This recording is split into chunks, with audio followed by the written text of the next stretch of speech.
tadi kan Kak Kristina sudah menyampaikan ya bahwa kalau misalnya kita bosen boleh banget istirahat gitu. Tapi kadang yang aku alamin sendiri kalau misalnya pada saat sudah istirahat, sudah kita, main HP atau nonton, itu keterusan gitu, Kak.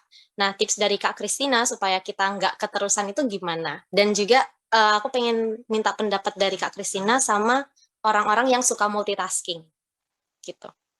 Mungkin kadang kan, aku pribadi ada organisasi nih, kadang sambil rapat, sambil ngerjakan tugas gitu. Jadi kalau pendapatnya Kak Kristina sendiri gimana? Terima kasih.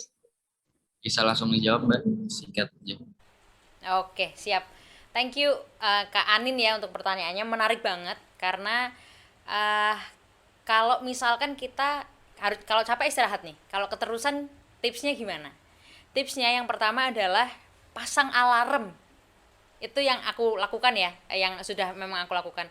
Pasang alarm teman-teman. Ketika harus istirahat, kita tahu nih.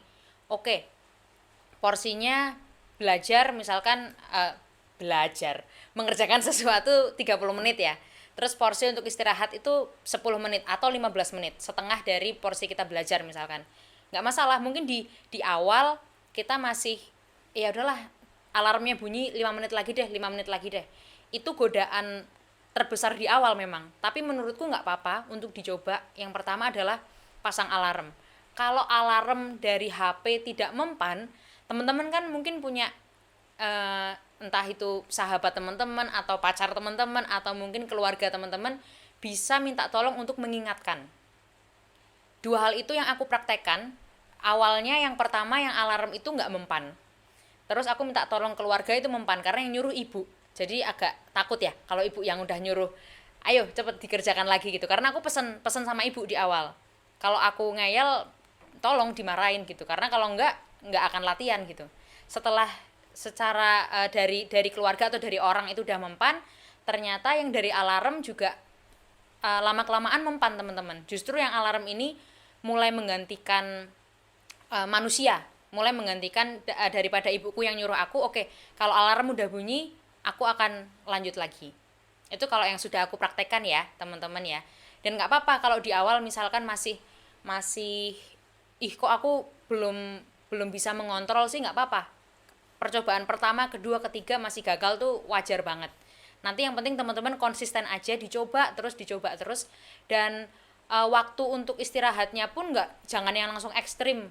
Misalkan nih setelah belajar selama setengah jam, terus istirahat teman-teman cuma 5 menit, nggak usah kayak gitu.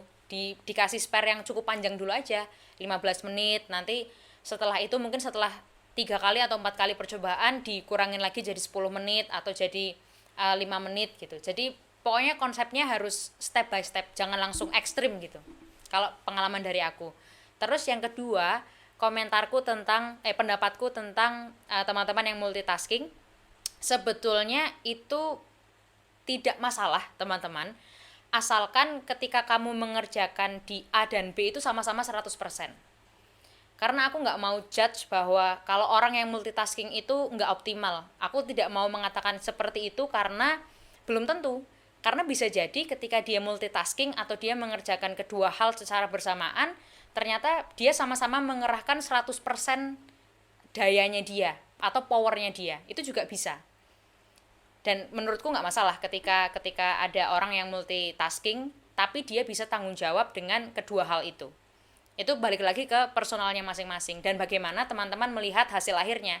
Kalau dirasa kalian ternyata multitasking dan hasilnya kurang optimal, ya berarti ada dua dua cara nih. Yang pertama adalah teman-teman stop untuk multitasking, atau yang kedua teman-teman asah lagi untuk bisa sama-sama optimal di kedua hal itu. Itu sih kalau untuk dari Kak Anin, pertanyaan Kak Anin.